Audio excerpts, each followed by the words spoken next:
So there is a mistake that I see people-pleasing victims of abuse making, which is thinking that if they accept the criticism from the abuser, the bully, the overbearing, helpful person, that if they fix whatever is wrong with them, that they then will be accepted by this person.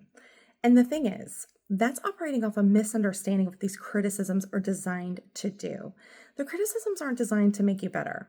The criticisms are designed to make the person giving them feel better, to put themselves in a position above you.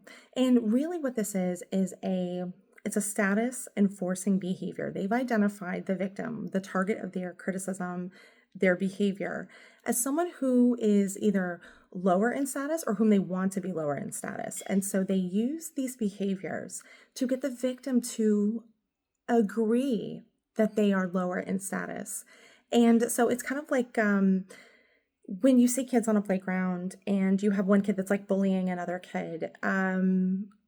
A lot of the old school advice, or I should say the more recent advice, has always been to, like tell an adult and don't respond to violence with violence. And the old school advice was to go down swinging, because old school people really understood that this was a hierarchy situation, that they've identified who they think is the weak person in the hierarchy, that they can then use to elevate their own position within the hierarchy and to build their own status at the expense of this other person. And so, sometimes you hear stories about somebody who was targeted by a bully, and then like they beat him up or beat him back or whatever it is, and like suddenly they became friends. And it's because the bullies are operating off a might makes right paradigm. They're thinking hierarchically, essentially. They've targeted somebody to be in the position below them, and have lesser status.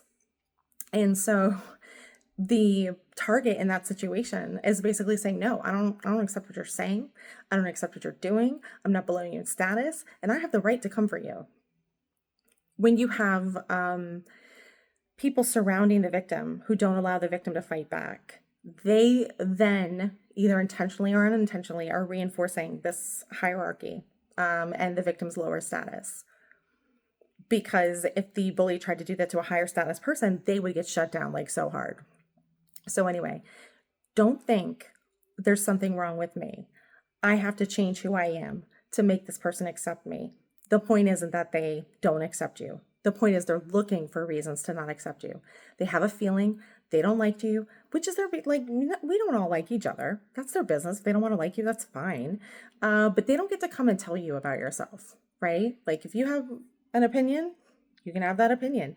But like they don't get to define you to yourself, to make you be lower in a hierarchy. Healthy people want to be in relationships with people who are equal. They're not interested in these asymmetrical power dynamics. But unhealthy people, toxic people, abusive people just freaking love it. So don't think there's something wrong with you.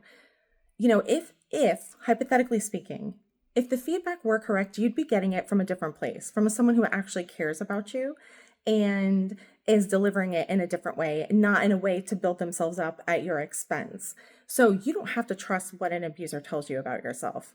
In fact, you shouldn't.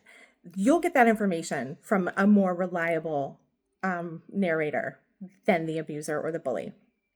So just be careful to recognize that, like, they don't define you to yourself. You don't have to accept their quote unquote feedback.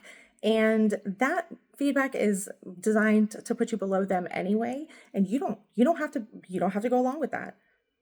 You don't belong below them. Otherwise, they wouldn't be trying to make you do it. Anyway, I hope this makes sense. And I'll talk to you next time.